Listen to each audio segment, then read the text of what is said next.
வாலிப வயசுல இயேசுவை நினைக்கலன்னா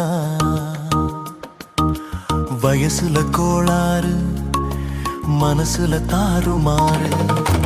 வாலிப வயசுல இயேசுவை நினைக்கலன்னா வயசுல கோளாறு மனசுல தாறுமாறு.